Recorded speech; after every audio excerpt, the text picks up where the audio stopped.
السلام علیکم ورحمۃ اللہ وبرکاتہ۔ الحمد للہ رب العالمین والعاقبۃ للمتقین محمد وعلی آلہ وصحبہ اجمعین ومن تبعهم بإحسان إلی یوم الدین، اما بعد۔ آج کی نشست کا ہم آغاز کرتے ہیں آمین بالجہر کے مسئلے سے۔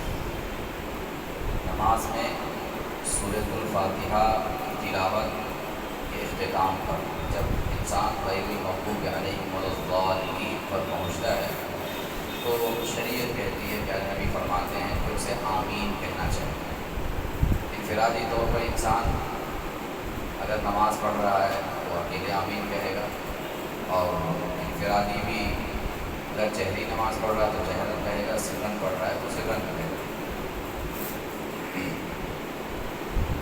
جب امام کے ساتھ نماز ادا کر رہا ہے تو اس وقت بھی اگر سری نماز ہے تو اپنے جی میں آمین کہے گا، اور اگر جہری نماز ہے تو جہری رکعتوں میں جہرن آمین کہے گا۔ اس سلسلے میں جو روایتیں آتی ہیں وہ روایتیں ایک نظر دیکھتے ہیں۔ سب سے پہلی روایت جو یہاں پہ ہے وہ حضرت وائل بن حجر رضی اللہ عنہ کی روایت ہے۔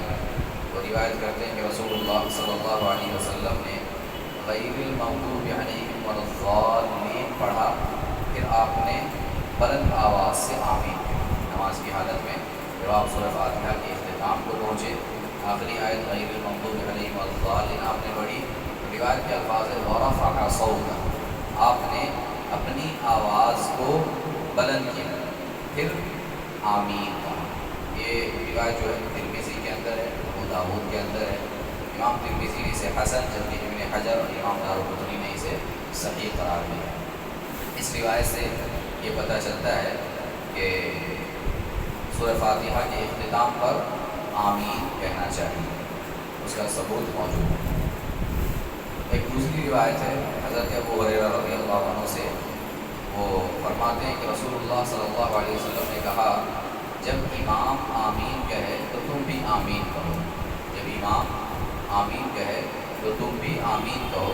جس شخص کی آمین فرشتوں کی آمین کے موافق ہو گئی تو اس کے پہلے گناہ معاف کر دیے جاتے ہیں۔ یہ حدیث صحیح بخاری کے اندر اور صحیح مسلم کے اندر موجود ہے۔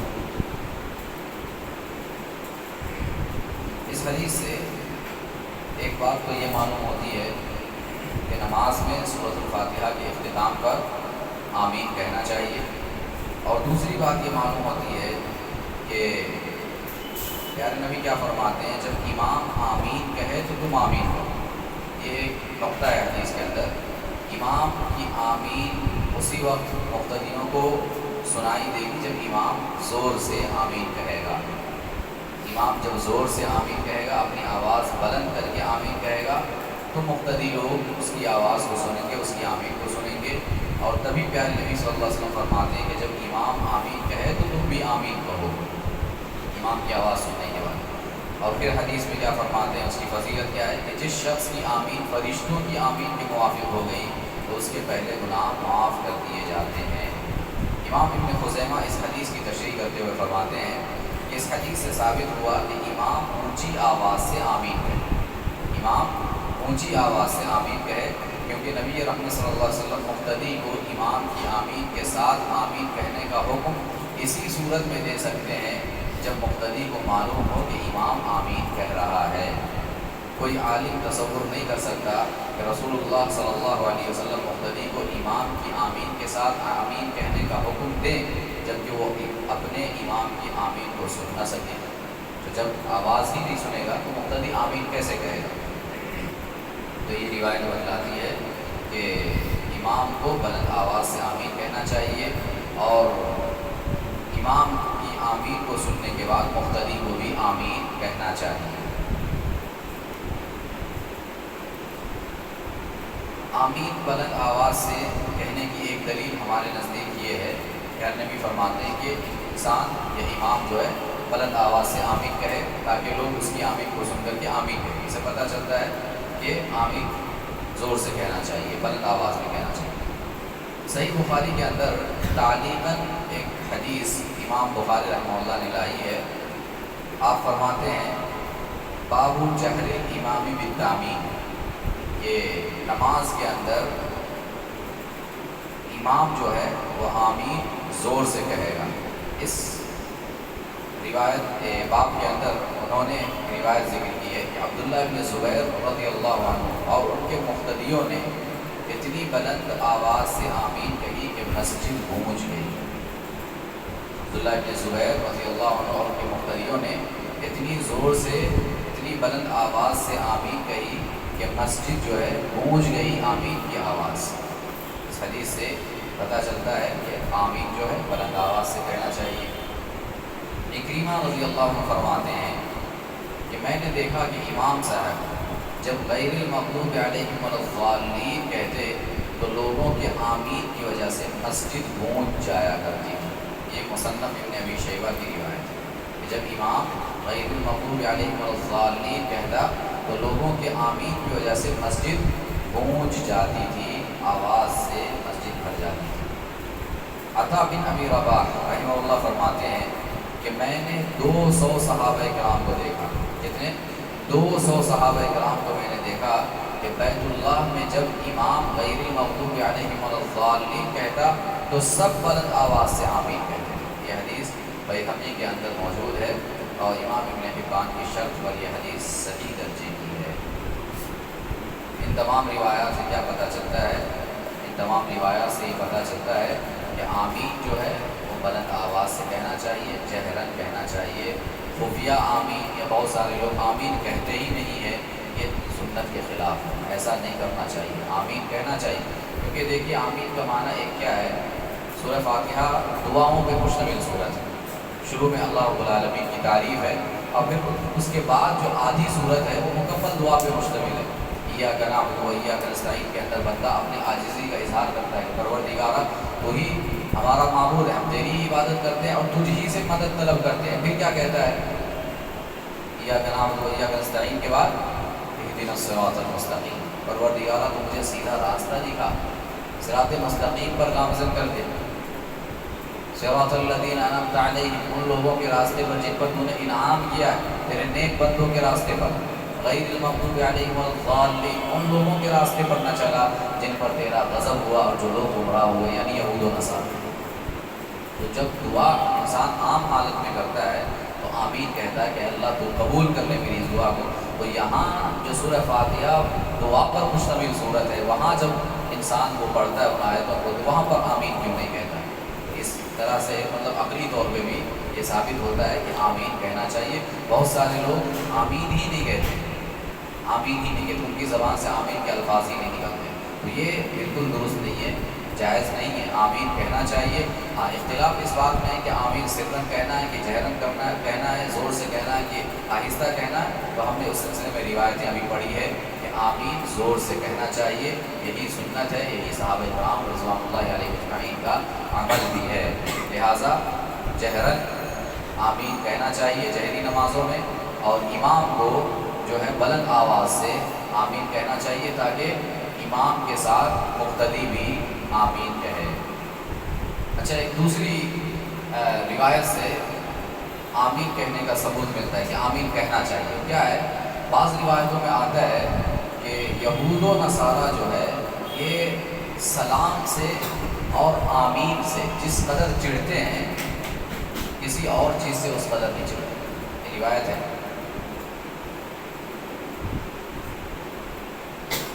یہ حدیث کی کئی کتابوں کے اندر یہ روایت موجود ہے کہ لوگ یعنی یہود و نصارہ سلام سے اور آمین سے جس قدر چڑھتے ہیں، جیسی تکلیف انہیں ہوتی ہے کسی اور چیز سے ہوتی تکلیف اور اتنا چڑ ان کو نہیں ہوتا ہے۔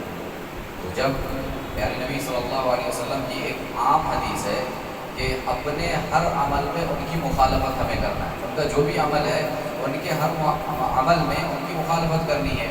اس طرح کی کئی چیزیں ہیں جنہیں ہم بے ترتیب گنا سکتے ہیں۔ تو یہود و نصارہ کی مخالفت کرنے کا حکم دیا گیا۔ تو یہاں جب آمین سے وہ چڑھتے ہیں، سلام سے وہ چڑھتے ہیں، تو ہم کیوں کر آمین بلند آواز سے کہہ کر ان کی اس چڑ میں اضافہ نہ کریں؟ عقل اس بات کو تسلیم کرتی ہے۔ حافظ ابن عبدالبر رحمہ اللہ کا ایک قول یہاں پہ صاحب کتاب نے ذکر کیا ہے کہ حافظ ابن عبدالبر وہ لکھتے ہیں امام احمد بن حنبل رحمہ اللہ کے بارے میں. امام احمد بن حنبل رحمہ اللہ اس شخص پر سخت ناراض ہوتے جو بلند آواز سے آمین کہنے کو مکروہ سمجھتا تھا. امام احمد بن حنبل اس شخص پر ناراض ہوتے تھے اور بہت سخت ناراض ہوتے تھے جو بلند آواز سے آمین کہنے کو مکروہ سمجھتا تھا، کیونکہ یہودی جو ہے وہ آمین سے چڑھتے ہیں. تمام روایتوں سے پتہ چلا کہ آمین جو ہے بلند آواز سے کہنا چاہیے. اب بلند آواز کا کیا مطلب ہے، یہ بھی ایک مسئلہ ہے. بلند آواز، دیکھیے آواز اونچی کر کے بولنا ایک چیز ہے، لیکن چلا کر کے ایسے بولنا یا بے ادبی کے ساتھ ایسے بولنا کہ ایسا لگے جیسے مسجد کی چھت اڑ جائے گی، یہ نہیں. آمین زور سے بولنے کا یہ مطلب نہیں ہے کہ آدمی چلائے. چلانا مطلوب نہیں ہے، بلکہ آپ اپنی آواز کو اپنے طور پہ تھوڑا بلند کریں، تھوڑا آواز بلند کریں، وہی کافی ہے اور وہی مطلوب ہے.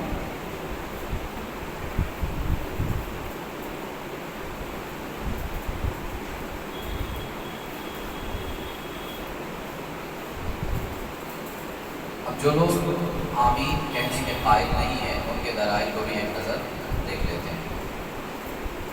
امام مالک اور امام ابو حنیفہ رحمہ اللہ جو ہے یہ آمین مخفی اور پوشیدہ کہنے کے قائل ہیں، یعنی آمین دھیرے کہنا چاہیے. ان کے نزدیک یہ مسئلہ ہے اور اس کو وہ راجح سمجھتے ہیں. دلیل کیا دیتے ہیں؟ حضرت وائل بن حجر رضی اللہ عنہ سے مروی ایک روایت میں یہ لفظ ہے، ان کا کہنا ہے کہ یہ لفظ ہے کہ آپ صلی اللہ علیہ وسلم نے آمین کہی وخفض بها صوته، اور آپ صلی اللہ علیہ وسلم نے آمین ایسے کی کہ آپ کی آواز پست تھی، یعنی پست آواز میں، دھیمی آواز میں آپ نے آمین کہی ہے. یہ جو روایت ہے یہ روایت شاذ ہے. شاذ کا مطلب کیا ہوتا ہے؟ شاذ روایتوں کا مطلب یہ ہوتا ہے کہ کوئی روایت جو ہے جو اس کے مقابلے میں آئی ہوئی ہے وہ اس سے زیادہ مضبوط ہے، یعنی جہری طور پہ بلند آواز سے آمین کہنے کی جو روایت آئی ہے وہ اس سے زیادہ سند کے اعتبار سے مضبوط ہے، مستحکم ہے اور اس کے راوی زیادہ ثقہ ہیں.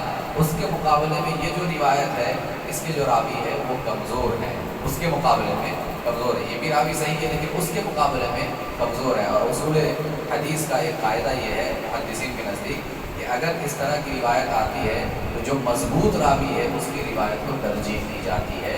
اس ایسی ہی جو روایت ہے جس کا راوی کمزور ہو ثقہ کے مقابلے میں، مضبوط کے مقابلے میں، ان روایتوں کو شاذ کہا جاتا ہے. تو ان روایتوں کو قابل حجت تسلیم نہیں کیا جاتا ہے محدثین کے نزدیک. تو یہ جو روایت ہے جس میں کہا گیا کہ آپ صلی اللہ علیہ وسلم نے آمین کہی اور آپ نے اپنی آواز کو پست کیا، یہ روایت شاذ ہونے کی بنا پر اس روایت کو قابل قبول نہیں مانا جائے گا. دوسری روایت ہے وائل بن حجر رضی اللہ عنہ سے مروی ہے کہ حضرت عمر اور حضرت علی رضی اللہ عنہ بسم اللہ، تعوذ اور آمین اونچی آواز سے نہیں کہتے. یہ روایت بطور دلیل پیش کرتے ہیں کہ حضرت علی، حضرت عمر رضی اللہ عنہ جو ہے یہ بسم اللہ پڑھنا یعنی تسمیہ اور تعوذ اور آمین اونچی آواز سے نہیں کہتے تھے، بلکہ یہ تینوں چیزیں دھیمی آواز میں، پست آواز میں کہا کرتے تھے. اس کو انہوں نے دلیل بنایا. اس روایت کے سلسلے میں اہل علم نے کہا کہ یہ جو اثر ہے بھی حدیث نہیں ہے بلکہ اثر ہے، صحابی کا ایک قول ہے، تو یہ اثر جو ہے بہت زیادہ ضعیف، سخت ضعیف ہے. تو جب روایت ضعیف ہو تو اس سے استدلال نہیں کیا جا سکتا. ایک تیسری دلیل جو دیتے ہیں وہ یہ ہے کہ امام ابراہیم نخعی رحمہ اللہ سے مروی ہے کہ 5 چیزوں کو امام مخفی رکھے، 5 چیزوں کو امام نماز میں مخفی رکھے، پوشیدہ رکھے، آہستہ کہے. کیا ہے؟ سبحانک اللہم یعنی ثنا، دعائے ثنا، تعوذ، بسم اللہ، آمین اور اللہم ربنا لک الحمد. یہ 5 چیزیں، تعوذ، تسمیہ اور دعائے ثنا. اسی طریقے سے رکوع سے اٹھنے کے بعد جو ربنا لک الحمد ہے دعا وہ، اور آمین. ان 5 چیزوں کو امام جو ہے مخفی رکھے. اس طرح کی روایت امام ابراہیم نخعی سے مروی ہے. یہ روایت مصنف ابن عبد الرزاق کے اندر ہے. تو اہل علم نے اس کا جواب دیتے ہوئے کہا کہ یہ امام نخعی کا اپنا ایک اثر ہے، ان کا ایک قول ہے. تو جب صحیح روایات کسی اثر کے مقابلے میں آئے جو ثابت ہو، مرفوع بھی ہو، تو پھر مرفوع روایت کو، صحیح روایت کو ترجیح دی جائے گی، کسی اور کے قول کو اس پر ترجیح نہیں دی جا سکتی۔ تو ان تمام روایتوں سے یہ پتہ چلا، یا روایتوں کے تجزیے سے یہ پتہ چلا کہ یہ روایتیں جو ہے ناقابل عمل ہیں، ناقابل استدلال ہے، کیونکہ ان کے مقابلے میں جو روایتیں آئی ہیں زور سے آمین کہنے کی، وہ روایتیں مضبوط ہے، مستحکم ہے، اور سند کے اعتبار سے زیادہ اچھی ہے۔ لہٰذا جو روایت سند کے ساتھ زیادہ اچھی ہو، زیادہ مضبوط ہو، انہی پر عمل کرنا زیادہ مناسب معلوم ہوتا ہے۔ اس سلسلے میں اہل علم کے وجہ سے تو بہت سارے اقوال ہیں، لیکن دیکھیے مولانا عبد الحی لکھنوی حنفی رحمہ اللہ، جو 20ویں صدی کے عالم ہیں، ہمارے ہندوستان کے لکھنؤ کے رہنے والے حنفی عالم، فقہ حنفی کے بڑے علماء میں شمار ہوتا ہے ان کا، انہوں نے بھی یہ کہا ہے، ان کا قول ہے کہ برحق یہی ہے کہ اونچی آواز سے آمین کہنا دلیل کے اعتبار سے زیادہ قوی ہے۔ یہ علامہ عبد الحی لکھنوی حنفی رحمہ اللہ کا قول ہے کہ برحق یہی ہے کہ اونچی آواز سے آمین کہنا دلیل کے اعتبار سے زیادہ قوی ہے۔ تو اس بات کو کہ بعض علماء بھی مانتے ہیں۔ امام ابن حمام حنفی رحمہ اللہ وہ بھی کہتے ہیں کہ اونچی آواز سے آمین کہنا سنت ہے۔ اسی طریقے سے رشید احمد گنگوئی رحمۃ اللہ علیہ وہ بھی کہتے ہیں کہ احناف بھی آمین بالجہر کے معترف ہیں۔ احناف علماء بھی آمین بالجہر یعنی زور سے آمین کہنے کے معترف ہے، اعتراف کرتے ہیں کہ زور سے آمین کہنا چاہیے۔ تو ان تمام روایات سے، اقوال سے یہ پتہ چلتا ہے کہ آمین جو ہے وہ جہرن ہونا چاہیے، جہری نمازوں میں جہرن نہیں کہنا چاہیے، اور امام اور مقتدی سب کو جہرن کہنا چاہیے، وہ آواز بلند کہنا چاہیے۔ اس کے بعد سورہ فاتحہ کی تلاوت ہو گئی، اس کے اختتام پر آمین کہنا چاہیے، یہ بحث بھی ہو گئی۔ اب اس کے بعد کیا کرنا ہے؟ ضم سورہ پڑھنے کی باری آتی ہے۔ یہ سورہ ملانا ہے نماز میں، تو ضم صورتیں جو ہے ان کے پڑھنے کا کیا ہوگا، کیسے پڑھنا چاہیے، کیا پڑھنا چاہیے؟ اس سلسلے میں دیکھیے ام سلمہ رضی اللہ عنہ سے ایک روایت آئی ہے جو ابو داؤد وغیرہ کے اندر ہے کہ رسول اللہ صلی اللہ علیہ وسلم قرآن مجید کی ہر آیت پر توقف فرماتے تھے۔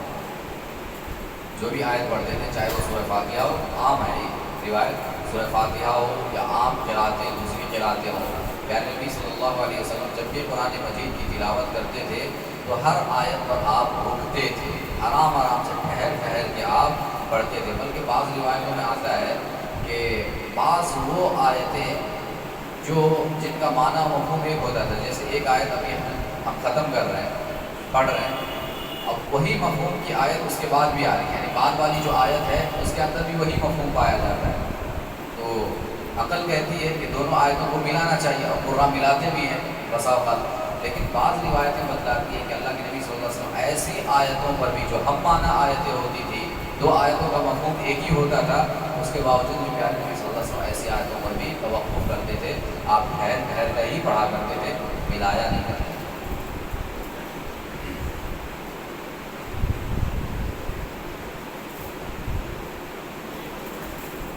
قرآن مجید کے سلسلے میں پیارے نبی صلی اللہ علیہ وسلم کا یہ فرمان ہے، عقبہ بن عامر رضی اللہ عنہ کہتے ہیں کہ آپ نے فرمایا اللہ کی کتاب کا علم حاصل کرو، اللہ کی کتاب کا، قرآن مجید کا علم حاصل کرو، اس کو اپنے ذہن میں محفوظ کرو، اسے خوبصورت آواز سے پڑھو۔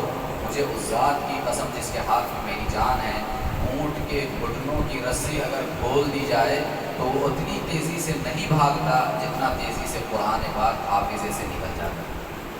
یہ دارمی اور مسند احمد وغیرہ کی صحیح روایت ہے۔ اس سے یہ پتہ چلتا ہے کہ حافظ قرآن ہو یا عام لوگ جنہیں جو صورتیں بھی یاد ہیں، ان کو بار بار تکرار کے ساتھ پڑھتے رہنا چاہیے، بار بار پڑھنے کی کوشش کرنا چاہیے، پڑھتے رہنا چاہیے، تلاوت میں مداومت ہونا چاہیے، ہمیشگی برتنا چاہیے، کیونکہ پیارے نبی فرماتے ہیں کہ اگر چھوڑ دیا جائے تو اتنا تیزی سے قرآن ذہن سے نکلتا ہے جتنا تیزی سے کہ اونٹ رسی سے کھولنے کے بعد نکل جاتا ہے، بلکہ اس سے زیادہ تیز نکلتا ہے۔ تو قرآن مجید کو پڑھتے رہنا چاہیے، اور اسی روایت سے بھی پتہ چلتا ہے کہ قرآن کو اچھی آواز میں پڑھنے کی کوشش کرنی چاہیے، اچھی آواز، اچھی قراءت کے ساتھ، اچھی تجوید کے ساتھ قرآن کو پڑھنے کی کوشش کرنی چاہیے۔ انسان دیکھیے بہت دنیا کے معاملے میں کوششیں کرتا ہے، بھاگ دوڑ کرتا ہے، سب کچھ کرتا ہے، لیکن قرآن وغیرہ کی بات آتی ہے، دین کی بات آتی ہے تو اتنی کوشش نہیں کرتا ہے۔ قرآن کی تلاوت ایسے ہم دیکھیے کہ کتنے ایسے لوگ ہیں بچپن میں جو کچھ تھوڑا بہت انہوں نے پڑھا تھا، بڑھاپا آ گیا اور بالکل زندگی کے آخری مرحلے کو پہنچ گئے، لیکن اس کے باوجود بھی اتنی ہی صورتیں یاد ہے جو بچپن میں انہوں نے یاد کی، اتنی دعائیں یاد ہیں جو بچپن میں انہوں نے یاد کی، اور اسی انداز میں ابھی بھی قرأت کرتے ہیں جو بچپن میں وہ کرتے تھے، یعنی تجوید نہیں ہے، پڑھنے کا صحیح سلیقہ نہیں ہے، طریقہ نہیں ہے، اسی انداز میں توڑ مروڑ کر کے بڑھاپے کی حالت میں پہنچ جاتے ہیں، اس کے باوجود بھی ویسے ہی پڑھتے ہیں۔ تو پیارے نبی صلی اللہ علیہ وسلم کی حدیث ہمیں یہ پیغام دیتی ہے، میسج دیتی ہے کہ قرآن مجید کو پڑھنے کی کوشش کرنا چاہیے، نہیں پڑھنا آتا تو سیکھنے کی کوشش کرنی چاہیے، اور حتی الامکان اچھی آواز میں اچھی تجوید کے ساتھ پڑھنے کا اہتمام کرنا چاہیے۔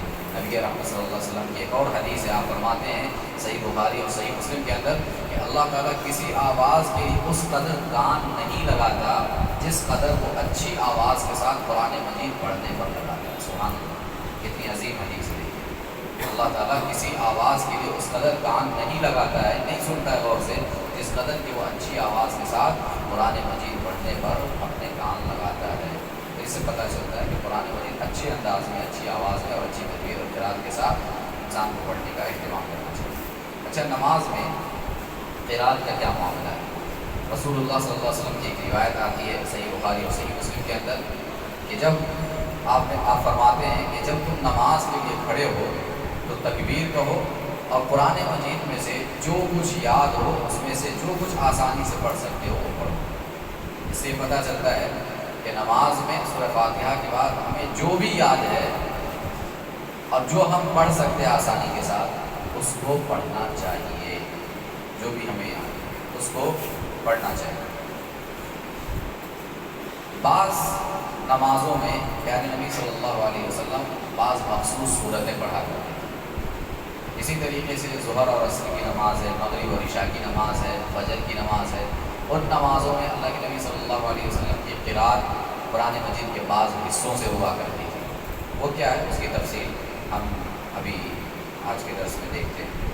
سب سے پہلی چیز تو یہ ہے کہ نماز جمعہ اور عیدین میں تلاوت کیا ہے، ہم عام طور پہ اپنی مسجدوں میں سنتے ہیں الحمدللہ کہ نماز جمعہ میں ہو یا عیدین میں ہو، اللہ کے نبی صلی اللہ علیہ وسلم سبح اسم ربک الاعلیٰ اور هل اتاک حدیث الغاشیہ یہ پڑھا کرتے تھے۔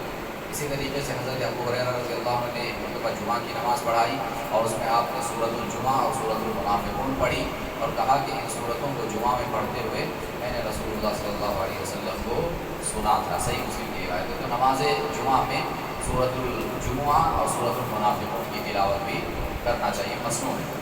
اسی طریقے سے عید قرباں اور عید الفطر کے موقع پہ پیارے نبی صلی اللہ علیہ وسلم سبح اسم ربک الاعلیٰ هل اتاک حدیث الغاشیہ پڑھا کرتے تھے، اور کبھی ایسا ہوتا ہے کہ آپ سورۃ القاف اور سورۃ القمر یہ پڑھا کرتے تھے۔ سورۃ القاف اور سورۃ القمر اللہ کے نبی صلی اللہ علیہ وسلم پڑھتے تھے۔ اقتربت الساعۃ وانشق القمر۔ تو یہ عید قرباں میں، عید الاضحیٰ اور عید الفطر میں آپ صلی اللہ علیہ وسلم کی قرأت ہوا کرتی ہے۔ جمعہ کے دن نماز فجر کی قرأت کیا ہونی چاہیے؟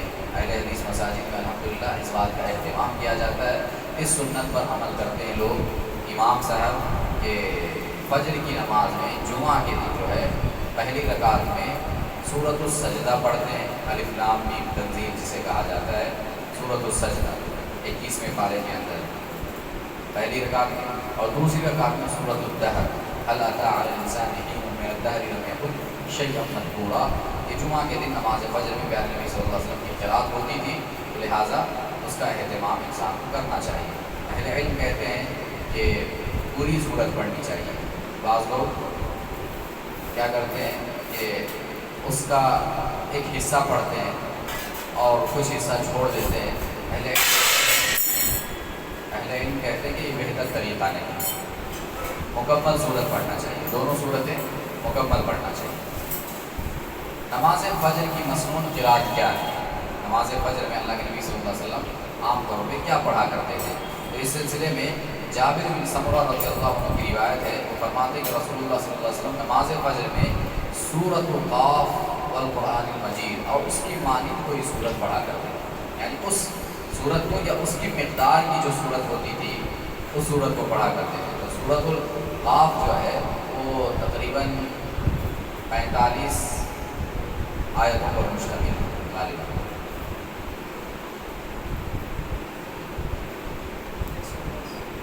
جی 110 سورت نمبر جزاک اللہ۔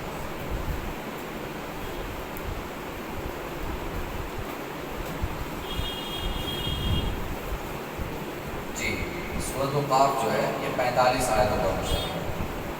تو گویا نماز فجر کی جو تلاوت ہونی چاہیے وہ 45 سے 50 یا 60 آیتوں کے آس پاس ہونا چاہیے۔ ایک دوسری روایت میں یہ بھی ہے کہ مختلف قراءتیں میں نبی صلی اللہ علیہ وسلم سے ثابت ہے۔ ایک تو یہ کہ سورہ قاف یا اس کی مقدار کی جو صورتیں ہوں ان کی تلاوت ہونی چاہیے۔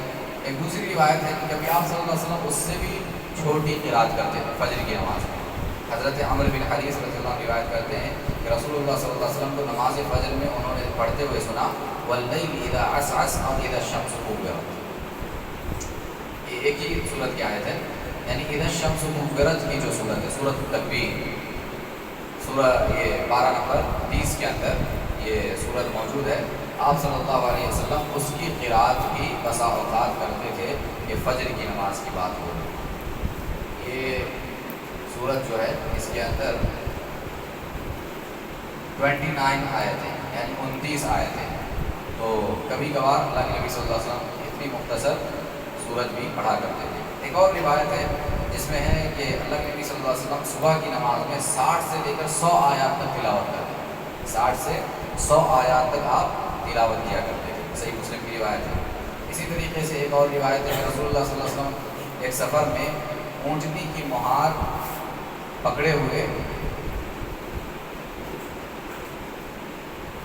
راوی حدیث کہتے ہیں عقبہ بن عامر رضی اللہ عنہ کہ میں سفر میں رسول اللہ صلی اللہ علیہ وسلم کی اونٹنی کی مہار پکڑے ہوئے چل رہا تھا کہ آپ صلی اللہ علیہ وسلم سفر میں نماز صبح کے لیے اترے اور آپ نے صبح کی نماز میں قل اعوذ برب الفلق اور قل اعوذ برب الناس پڑھی۔ یہ دیکھیے مختصر صورت ہے، تو اس سے یہ پتہ چلتا ہے کہ وقت ضرورت مختصر صورت بھی پڑھی جا سکتی ہے۔ اگر کوئی کام ہو، کوئی مسئلہ ہو، ضرورت کے وقت مختصر تلاوت بھی قراءت بھی کی جا سکتی ہے۔ ایک اور روایت ہے کہ نبی کریم صلی اللہ علیہ وسلم نے نماز فجر میں دونوں رکعتوں میں اذا زلزلت الارض زلزالها کی تلاوت کی، دونوں رکعتوں میں ایک ہی صورت کی تلاوت کی۔ اس سے کیا پتہ چلتا ہے کہ اگر کوئی انسان دونوں رکعتوں میں ایک ہی صورت پڑھنا چاہے، ایک ہی جو پہلے پڑھا تھا وہی پڑھنا چاہے، انہی آیتوں کی تلاوت کرنا چاہے تو بھی کوئی حرج نہیں ہے، ایسا بھی کیا جا سکتا ہے۔ یہ فرض نمازوں کے سلسلے میں جو فجر کی سنتیں آپ صلی اللہ علیہ وسلم پڑھتے تھے، سنت 2 رکعت جو سنت تھی اس میں آپ کیا پڑھا کرتے تھے؟ ہے کسی کے علم میں فجر کی سنت میں؟ جی بلاؤ، قل یا ایھا الکافرون اور سورۃ الاخلاص، قل ھو اللہ احد، یہ آپ صلی اللہ علیہ وسلم پڑھا کرتے تھے۔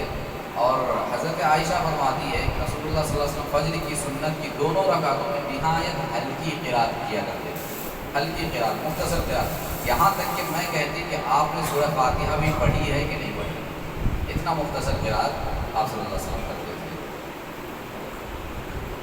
یہ نماز فجر کے حوالے سے۔ عصر اور ظہر کی نماز کی قراءت کیسی ہے اور کیسی ہونی چاہیے؟ تو اس سلسلے میں دیکھیے پہلی روایت حضرت جابر بن سمرہ رضی اللہ عنہ روایت کرتے ہیں کہ رسول اللہ صلی اللہ علیہ وسلم ظہر میں واللیل اذا یغشی سورۃ اللیل جو ہے وہ پڑھا کرتے تھے یا اس مقدار کی صورت میں پڑھا کرتے تھے۔ ایک روایت میں سبح اسم ربک الاعلی، اور عصر میں بھی اسی کی مانند کوئی صورت پڑھتے تھے، فجر میں لمبی صورتیں پڑھا کرتے تھے۔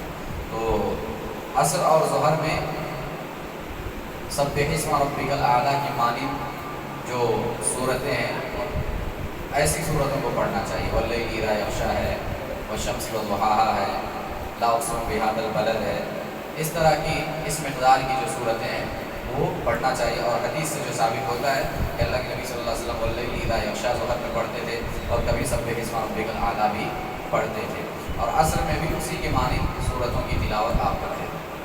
جابر بن سمرہ رضی اللہ عنہ کی ایک دوسری روایت ہے، وہ کہتے ہیں نبی رحمت صلی اللہ علیہ وسلم ظہر اور عصر میں والسماء ذات البروج اور والسماء والطارق، یا اس جیسی صورتیں پڑھا کرتے تھے۔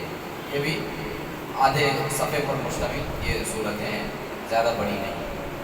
اسی طریقے سے ایک روایت ہے رسول اللہ صلی اللہ علیہ وسلم کبھی ظہر کی آخری دونوں رکعتوں میں 15 آیات کے برابر قرات کیا کرتے تھے۔ اچھا، یہاں ایک دوسری بات ہے کہ شروع کی جو 2 رکعتیں ہیں 4 رکعت والی نماز میں، شروع کی 2 رکعتیں یا 3 رکعت والی نماز لے لیجیے، شروع کی جو 2 رکعتیں اس میں قرات کرنا یہ تو ثابت ہے، سب جانتے ہیں۔ کیا آخری کی 2 رکعتوں میں بھی قرات کی جا سکتی ہے سورہ فاتحہ کے علاوہ؟ کر سکتے ہیں؟ سورہ فاتحہ کے علاوہ آخر کی 2 رکعتوں میں قرات کی جا سکتی ہے؟ کر سکتے ہیں؟ کیا خیال؟ نہیں کرنا چاہیے۔ نماز ظہر اور عصر کے سلسلے میں پیارے نبی صلی اللہ علیہ وسلم کے حوالے سے یہ ثبوت ملتا ہے کہ آپ بسا اوقات آخر کی 2 رکعتوں میں بھی تلاوت کیا کرتے تھے، ضم سورہ پڑھا کرتے تھے۔ تو روایت ہے کہ صحیح مسلم کی کہ رسول اللہ صلی اللہ علیہ وسلم کبھی ظہر کی آخری دونوں رکعتوں میں 15 آیات کے برابر قرات فرماتے ہیں، جبکہ نماز عصر کی پہلی دونوں رکعتوں میں ہر رکعت کے اندر 15 آیات تلاوت فرماتے ہیں۔ یہ صحیح مسلم کی روایت ہے۔ اس میں دیکھیے کیا معلوم ہوتا ہے کہ ظہر کی آخری دونوں رکعتوں میں سورہ فاتحہ کے بعد قرات کرنا بھی مسنون ہے، سنت ہے۔ تو اگر کوئی قرات کرتا ہے، کرنا چاہے کر سکتا ہے، کوئی مسئلہ نہیں، کوئی حرج نہیں۔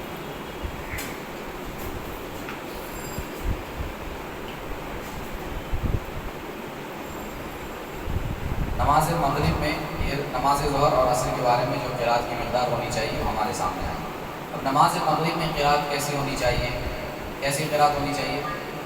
لمبی یا مختصر؟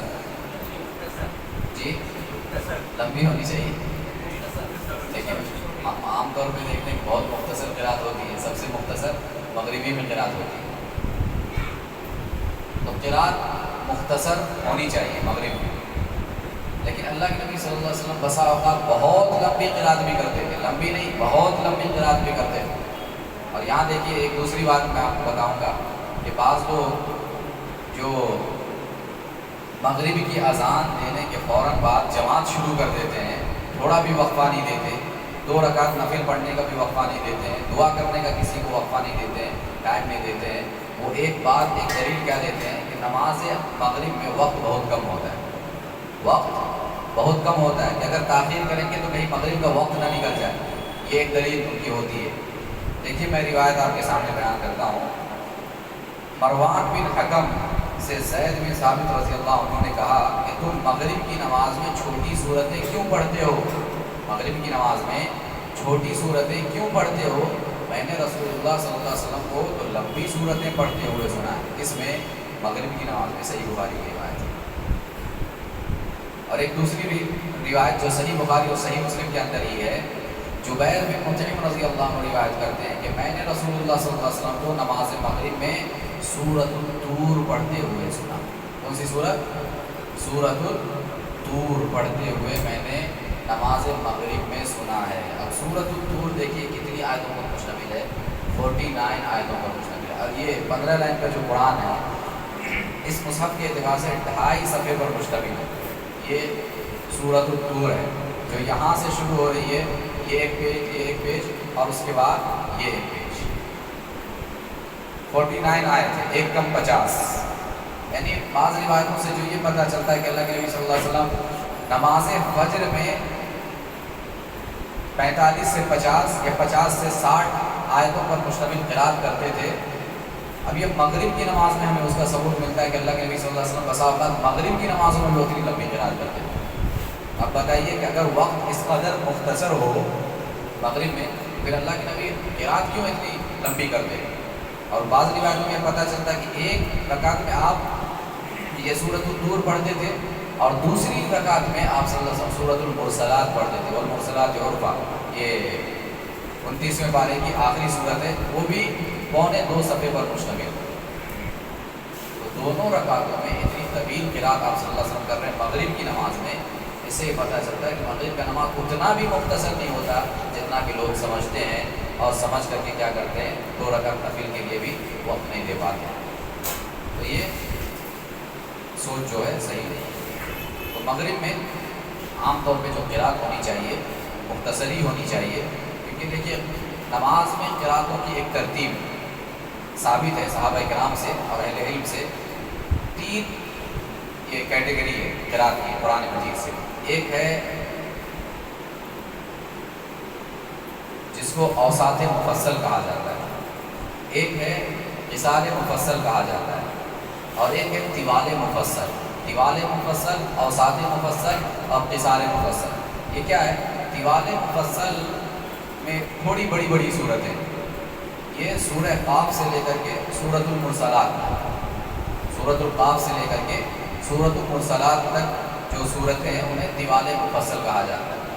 تو یہ ظہر عصر کی نمازیں ہیں، فجر کی نمازیں ہیں، جو بڑی نمازیں ہیں ان میں پڑھنے کے سلسلے میں اہل علم کہتے ہیں کہ طوال مفصل ان نمازوں میں پڑھنا چاہیے۔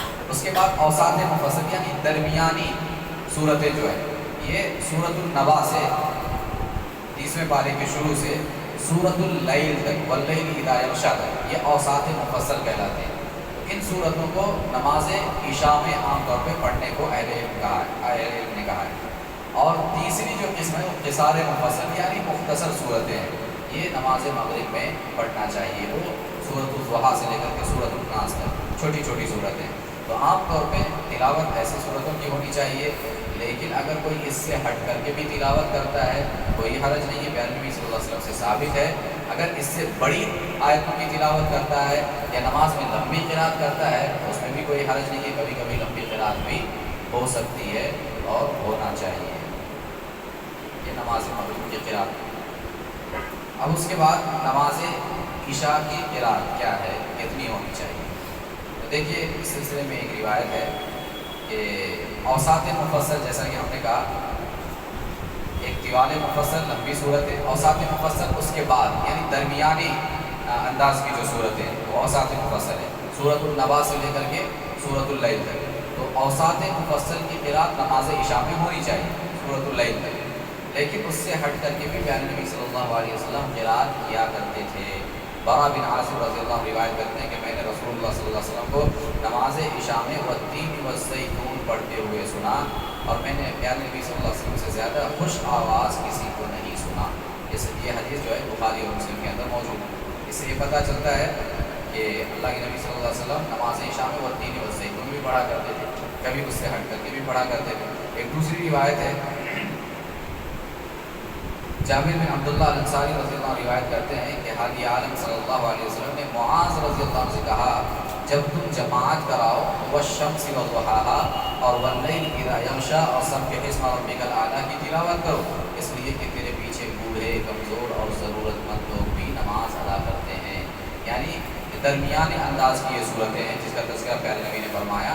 آپ نے کہا کہ اس انداز کی جو صورتیں ہیں ایسی صورتوں کی تلاوت کیا کرو، نہ زیادہ نماز کو لمبی کرو، لمبی قرات بھی نہیں کرنا کہ پیچھے جو لوگ بوڑھے کمزور قسم کے لوگ ہیں یا بچے ہیں عورتیں ہیں ان کو نماز میں خلل نہ ہو۔ تو اس سے یہ پتہ چلتا ہے اس حدیث سے کہ نماز میں والشمس وضحاها واللیل اذا یغشی سبح اسم ربک الاعلی، نماز عشاء میں ان جیسی صورتوں کا یہ تلاوت اور قرات ہونی چاہیے۔ تو یہ مختلف نمازوں کی قرات کا بیان ہے۔ بعض اعمال نماز میں ہم دیکھتے ہیں جو لوگ کرتے ہیں، وہ کیا ہے؟ ان میں سے ایک چیز آیتوں کا جواب دینا ہے، بعض آیتوں کا جواب، جیسے سبح اسم ربک الاعلی ہے، کیا پڑھنا چاہیے؟ سبح اسم ربک الاعلی جب امام جمعہ کے دن پڑھتا ہے تو پیچھے لوگ کچھ خاص قسم کے الفاظ پڑھتے ہیں، کیا؟ سبحان ربی الاعلی، اللہ کی تعریف بیان کرتے ہیں۔ تو کیا اس کا ثبوت موجود ہے؟ اسی طریقے سے اِنَّ إِلَيْنَا إِيَابَهُمْ ثُمَّ إِنَّ عَلَيْنَا حِسَابَهُمْ، وہاں پہ پہنچ کر کے کیا پڑھتے ہیں؟ اللہم حاسبنی حسابا یسیرا، یہ بعض لوگ پڑھتے ہیں۔ تو کیا یہ جو الگ سے پڑھتے ہیں لوگ بعض آیتوں کو سن کر کے یا بعض آیتوں کے جواب کے طور پہ، اس کا کیا ہوگا؟ کیا یہ چیزیں ثابت ہے؟ کیا خیال ہے آپ کو؟ آپ کے علم میں کوئی بات کو بتائیں۔ ثابت نہیں ہے، اللہم حاسبنی حسابا یسیرا کے سلسلے میں اہل علم نے کہا کہ وہ ثابت نہیں، وہ جو ہے اللہم حاسبنی حسابا یسیرا وہ ثابت نہیں ہے، وہ پڑھنا ہی نہیں، روایت ہی صحیح ہے۔ رہا معاملہ سبح اسم ربک الاعلیٰ پر سبحان ربی الاعلیٰ پڑھنے کا، تو یہ ثابت ہے، پڑھنا چاہیے، لیکن کس کو پڑھنا ہے؟ یہ مقتدیوں کے لیے نہیں، امام کے لیے ہے، یا وہ شخص جو اکیلے نماز پڑھ رہا ہے، اپنی نماز پڑھ رہا اکیلا ہے، وہ نماز اگر پڑھ رہا ہے اکیلے میں تو اس کو پڑھنے کی اجازت ہے، یا امام جو امامت کر رہا ہے وہ سبحان ربی الاعلیٰ پڑھے گا سبح اسم ربک الاعلیٰ پڑھنے کے بعد، یہ عام مقتدیوں کے لیے نہیں ہے، اس کی کوئی دلیل قرآن و سنت کے اندر موجود نہیں ہے۔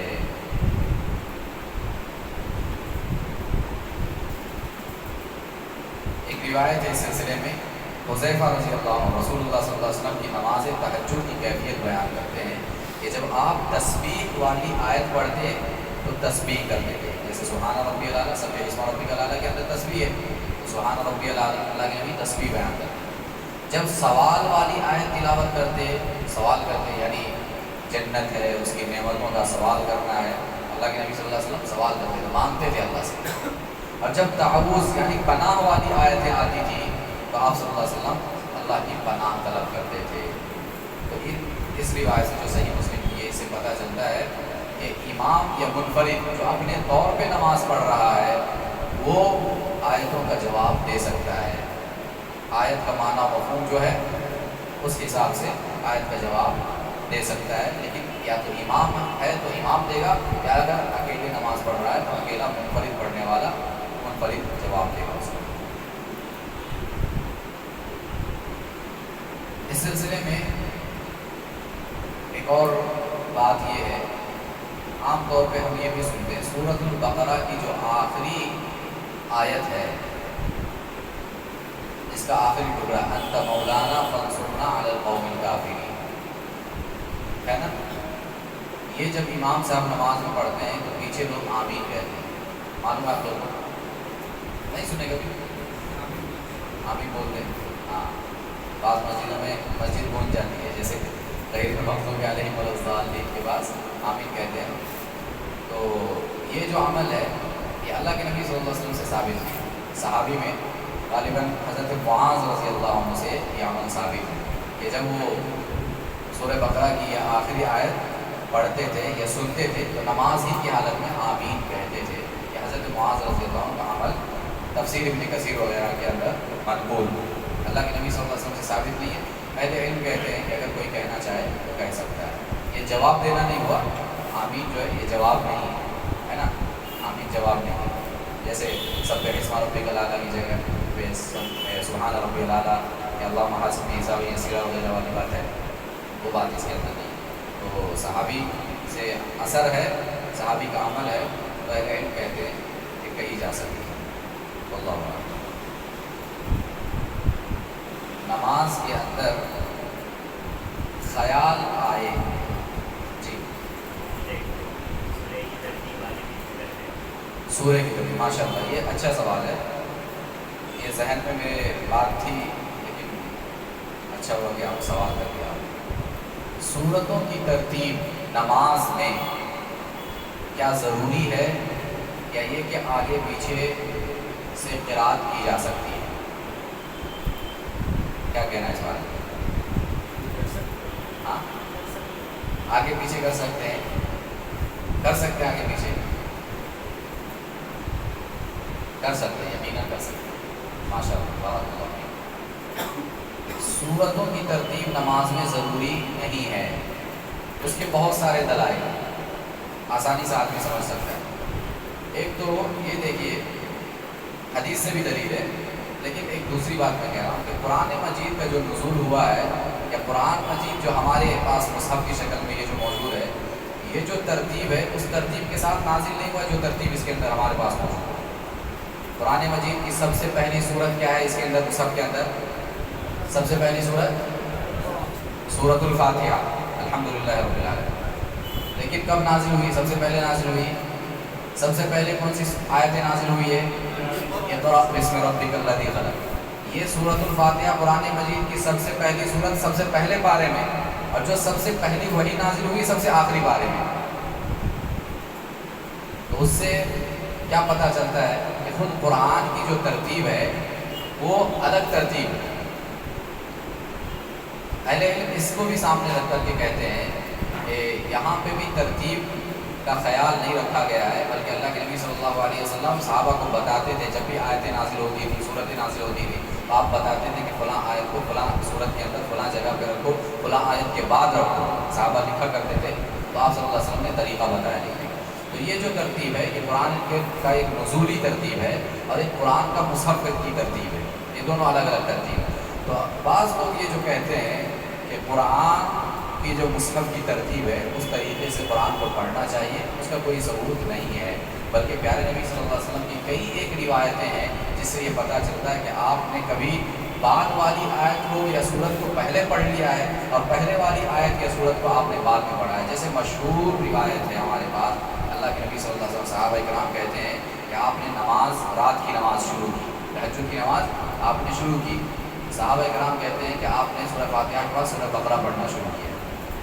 ہم نے سوچا کہ آپ کچھ دیر تلاوت کریں گے، قرات کریں گے، پھر رکوع میں چلے جائیں گے۔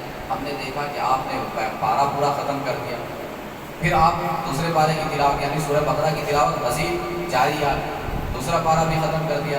ہم نے سوچا کہ ہو سکتا ہے اب آپ رکوع کر لیں گے، لیکن آپ نہیں، آپ نے سورہ بقرہ مکمل کر دی۔ پھر صحابہ کہتے ہیں کہ ہو سکتا ہے، ہم نے سوچا کہ سورہ فاتحہ کے بقرہ مکمل کرنے کے بعد آپ رکوع میں جائیں گے۔ ہم نے دیکھا کہ آپ نے سورۃ البقرہ مکمل کیا، اس کے بعد آپ نے سورہ نساء شروع کر دی۔ حالانکہ ترتیب کے اعتبار سے سورۃ البقرہ کے بعد کون سی سورت ہے؟ سورۃ آل عمران، جی تیسری سورت جو ہے سورہ آل عمران ہے۔ اللہ کے نبی صلی اللہ علیہ وسلم نے کیا کیا؟ آپ نے سورہ آل عمران کی تلاوت نہیں کی بقرہ کے بعد، آپ نے سورۃ النساء کی تلاوت شروع کی جو سورہ آل عمران کے بعد۔ صحابہ کہتے ہیں کہ ہم نے سوچا کہ ہو سکتا ہے یہ ختم کرنے کے بعد آپ رکوع میں جائیں گے، آپ اس کے بعد پھر کیا کرتے ہیں؟ سورہ آل عمران کی تلاوت کرتے ہیں۔ تو پہلی جو سورت تھی آپ نے اس کو بعد میں پڑھا اور بعد کی سورت کو آپ نے پہلے مقدم کر دیا۔ اہل علم نے کہا، اس طرح کی اور بھی روایتیں ہیں اور بھی دلائل ہیں، اہل علم کہتے ہیں اس سے یہ پتہ چلتا ہے کہ نماز میں سورتوں کی ترتیب ضروری نہیں ہے۔ قرات کے معاملے میں جو لوگ ترتیب کی بات کرتے ہیں اور کہتے ہیں کہ نہیں ترتیب ضروری ہے، ایسا کوئی ضروری نہیں ہے۔ انسان اگر آگے پیچھے کرنا چاہے تو کر سکتا ہے، اس میں نماز پہ یا تلاوت پہ کوئی اثر نہیں ہوگا، رکعت پہ کوئی اثر نہیں ہوگا۔ اللہ اعلم۔ اور کوئی سوال؟ جی نماز کے بیچ میں جو کوئی انسان ہے امام آمین بولے اسے کیا سورہ فاتحہ پڑھی جائے آمین بولے کہ امام کے آمین کے بعد آمین؟ ماشاء اللہ، ہاں یہ بھی ایک اہم مسئلہ ہے۔ سورہ فاتحہ پڑھنا واجب ہے نا، آمین تو لازم ہے، غیر المغضوب علیہم ولا الضالین، تو ظاہر سی بات ہے کہ سورہ فاتحہ مکمل کرنے کے بعد ہی، پوری دعا پڑھنے کے بعد ہی لاسٹ میں آمین ہے، تو لاسٹ میں پڑھنے کے بعد ہی کوئی شخص آئے گا نماز میں شامل ہوگا، امام اگر سے پڑھ چکا ہو یا امام آدھی قرات سورہ فاتحہ کی کر چکا، اب یہ جب نماز شروع کرے گا تو اپنی سورہ فاتحہ پڑھنے کے بعد آمین کہے گا نا، ہے کہ نہیں؟ ہے کہ نہیں؟ سورہ فاتحہ پڑھنے کے بعد آمین کہے گا۔ امام اگر ختم کر چکا ہے تو امام نے آمین کہہ دیا، لیکن ان کا تو ابھی ختم نہیں ہوا، جو بعد میں آئے وہ تو ابھی سورہ فاتحہ نہیں پڑھے، تو آمین کہے گا کہ نہیں کہے گا؟ اپنا پڑھنے کے بعد کہے گا نا، اپنا پڑھنے کے بعد نہیں کہے گا۔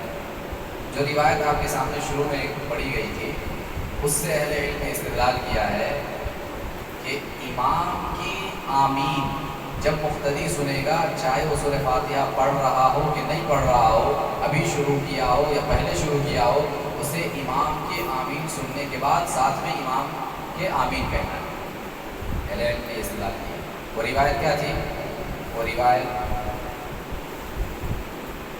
حضرت ابو ہریرہ رضی اللہ عنہ فرماتے ہیں کہ رسول اللہ صلی اللہ علیہ وسلم نے کہا، جب امام آمین کہے تو تم بھی آمین کہو۔ جس شخص کی آمین فرشتوں کی آمین کے موافق ہو گئی تو اس کے پہلے گناہ معاف کر دیے جاتے ہیں۔ صحیح بخاری اور صحیح مسلم کی روایت ہے۔ اس حدیث سے اہل علم نے استدلال کیا کہ جب امام آمین کہہ رہا ہو، آپ چاہے جہاں پہ بھی جس آیت میں بھی قرات کر رہے ہو، چاہے آپ نے ابھی تلاوت شروع کیا ہو یا ابھی آپ آئے یا ثنا پڑھنے لگے آپ، پھر بعد میں آپ قرات کرتے ثنا پڑھنے کے بعد، آپ اگر امام کی آمین سنتے ہیں تو آپ امام کے ساتھ آمین کریں. اہل علم نے اس سے یہ استدلال کیا ہے. تو پتہ یہ چلا کہ امام کے آمین کے ساتھ ہی آمین کہنا چاہیے. جی اچھا ہاں کہہ سکتے ہیں کوئی عرض نہیں، کیونکہ دعا آپ پڑھ رہے ہیں نا، اس سے آپ نے دعا پڑھی. اصل مسئلہ تو یہ ہے کہ اگر آپ نے امام کا سنا ہے تو آپ کو امام کے ساتھ کہنا ہے، کیونکہ حدیث اس سلسلے میں ہے موجود. ہاں اب وہاں پہ چونکہ حدیث خاموش ہے تو اب اجتہادی طور پہ یہ کہا جا سکتا ہے کہ اگر کوئی کہنا چاہے تو کہہ بھی سکتا ہے، نہ کہنا چاہے تو نہ کہے، کوئی حرج نہیں. لیکن امام کے ساتھ چونکہ حدیث موجود ہے اس لیے کہنا پڑے گا.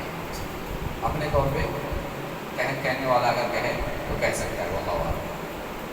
جی ہاں ہے نوٹ میں سری طور پہ کہنا ہے اس کتاب کی نوٹ میں.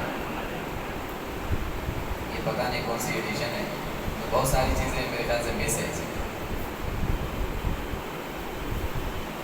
جی اور کوئی سوال؟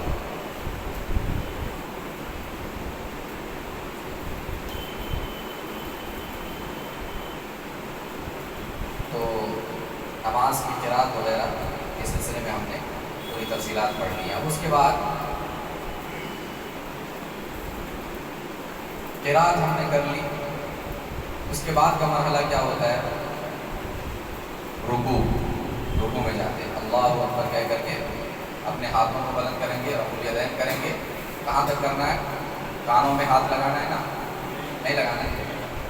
اچھا کانوں میں ہاتھ نہیں لگانا. ہاں تو کانوں کی لو تک اس کے لیول میں یا پھر سینے کے برابر اپنے ہاتھوں کو اٹھانا ہے. اس کی پوری تفصیلات ہم نے کسی ایک لیکچر میں پڑھ لیا تھا پہلے. تو اپنے ہاتھوں کو اٹھاتے ہوئے رفع الیدین کرتے ہوئے اللہ اکبر کہیں گے اور رکوع میں چلے جائیں گے. رکوع کی کیا کیفیت ہے؟ رکوع کا طریقہ کیا ہے؟ دو طریقہ ہے جو پہلے نبی صلی اللہ علیہ وسلم سے ثابت ہے کیفیت. ایک تو یہ ہے جو حضرت عائشہ رضی اللہ عنہ کی روایت ہے. حضرت عائشہ فرماتی ہیں کہ رسول اللہ صلی اللہ علیہ وسلم رکوع میں پیٹھ کو بالکل سیدھی رکھتے اور سر کو نہ تو اونچا ہونے دیتے تھے اور نہ ہی زیادہ نیچے کرتے تھے. یہ ایک چیز ہے، پیٹھ کو بالکل سیدھی ایک لیول میں ہونا چاہیے. سر نہ زیادہ اونچا ہو پیٹھ سے اور نہ زیادہ نیچے ہو، بلکہ پیٹھ کے لیول میں، پیٹھ کے برابری میں ہونا چاہیے.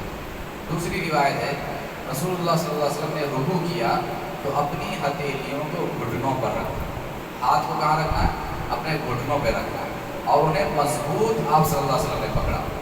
انگلیاں کشادہ رکھی اور دونوں بازو تان کر رکھے اور کوہنیوں کو پہلوؤں سے دور رکھا. یہ ابو داؤد وغیرہ کی روایت ہے. آئیے کوئی ایک صاحب آئیے. جی ایسے اس شکل ایسے ہاں وہ دیکھیں گے نا. ہاں رکوع میں جائیے، سر کو تھوڑا سا نیچے. پیٹھ اور کمر سر تک ہے نا پورا برابر ہونا چاہیے، ایک ہی لیول پہ ہونا چاہیے. ہاتھ بالکل ٹائٹ ہونا چاہیے، فولڈ نہیں. کچھ لوگ ایسے فولڈ کرتے ہیں جھک جاتے ہیں کمزوری طریقے سے. ہاتھ بالکل ٹائٹ ہونا چاہیے، مضبوط. ہاتھوں کی جو انگلیاں ہیں وہ ایسے نہیں، یہ دیکھیں، یہ اس کو ایسے کھلا رکھنا ہے اور اپنے اس سے پنجوں سے گھٹنے کو پکڑنا ہے. انگلیاں کشادہ رہیں گی، کھلی ہوئی نہیں. سجدے میں اس کے بالمقابل ہاتھ جو انگلیاں جو ہے وہ آپس میں ملی ہوئی رہیں گی قریب قریب، لیکن اس میں پوری طریقے سے کشادہ رکھنا ہے، دور رکھنا ہے اور گھٹنے کو پکڑنا ہے اچھی طریقے سے مضبوطی کے ساتھ.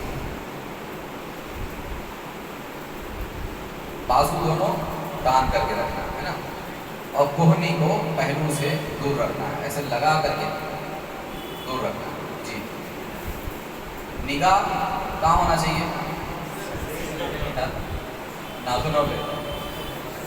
سجدے رکوع کی حالت میں بھی نظر جو ہے وہ سجدے کی جگہ پہ ہی ہونی چاہیے۔ نماز کی حالت میں نگاہوں کے صرف 2 مقامات بیان کیے گئے، 2 جگہوں پہ ہی صرف نظر ہو سکتی ہے۔ ہر حالت میں نماز کی ہر حالت میں نظر جو ہے سجدے کے پاس ہونی چاہیے، اور تشہد میں نگاہ جو ہے وہ انگلی کے اشارے پہ ہونی چاہیے۔ یہ 2 ہی مقامات ہیں نظر۔ بعض لوگ کہتے ہیں کہ نماز میں رکوع میں جب آدمی ہو تو اپنے پیروں کو دیکھنا چاہیے، ناخنوں کو دیکھنا چاہیے کہ وہیں سے سب سے پہلے روح نکلے گی تو احساس رہے گا۔ یہ سب حدیث سے ثابت ہے۔ جی کھڑے ہو جائیے۔ ہو چکا ہے، سب لیکچر ہو چکا ہے۔ ہاں تاخیر ہے، لیکچر دیکھ لیجیے، لیکچر نمبر کیا ہے وہ بتا دیجیے۔ تو رفع الیدین پہ پوری تفصیلی بحث الحمدللہ ہم نے جو ثابت روایتیں ہیں ثابت کرتی ہیں وہ روایتیں بھی، اور جو لوگ اس کو نہیں مانتے وہ کیا دلائل دیتے ہیں ان کے دلائل کا تجزیہ بھی ہم نے کیا۔ پورا ایک لیکچر الحمدللہ اسی کے اوپر۔ صحابہ سے ثابت ہے، اللہ کے نبی سے ثابت ہے، تابعین سے ثابت ہے الحمدللہ۔ یہ ایسا مسئلہ ہم نے اس میں بتایا تھا کہ یہ ایک ایسا مسئلہ ہے کہ اس بارے میں جتنی حدیثیں آئی ہے اہل علم کہتے ہیں کہ اتنی حدیثیں کسی اور معاملے میں نہیں آئی، کسی اور مسئلے پہ نہیں آئی۔ جی ہاں، احناف علماء بھی اس بارے میں قائل ہیں، بہت سارے حنفی علماء بھی قائل ہیں رفع الیدین۔ لڑائی تو بہت ساری جگہوں پہ ہوتی ہے، لیکن لڑنے کی بات نہیں ہے، بس پیروی کی بات ہے۔ اللہ کے نبی صلی اللہ علیہ وسلم کی نماز اگر ہم پڑھنا چاہ رہے تو روایتوں پہ عمل کرنا پڑے گا، تعصب سے، تقلید سے، یا کسی بھی قسم کے غلط خیال سے ہٹ کر کے حدیث ہم کو دیکھنا ہے ثابت کیا ہے۔ بس حدیث اگر دیکھے گا آدمی ہر قسم کی سوچ اور سمجھ کو دور رکھ کر کے تو پھر انشاءاللہ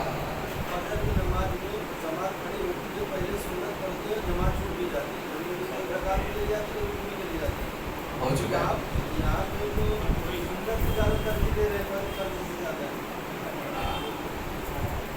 وہ دیتے ہیں، اس بارے میں بات ہو گئی ہمارے پاس انشاءاللہ۔ سنتوں کی اگر کوئی سنتوں کا باب ہے آگے، سنتوں کا باب شاید ہے آگے، کیونکہ فرض نماز کے بعد سنت کا باب رہنا چاہیے، تو انشاءاللہ اس وقت بھی دیکھیں گے۔ اور اس طرح کی کچھ باتیں پہلے بھی لیکچرز میں ہو چکی ہیں، وہ صحیح نہیں ہے، کیونکہ حدیث ہے کہ جب فرض نماز کی جماعت کھڑی ہو تو اس وقت کی جو نماز ہے اس کے علاوہ کوئی اور نماز نہیں پڑھنی، مخالفت ہو رہی ہے، نہیں پڑھنا چاہیے۔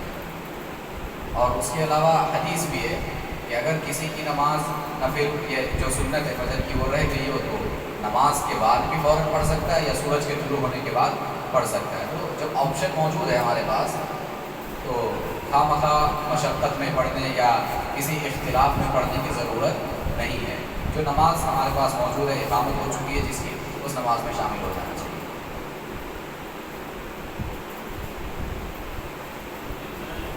جی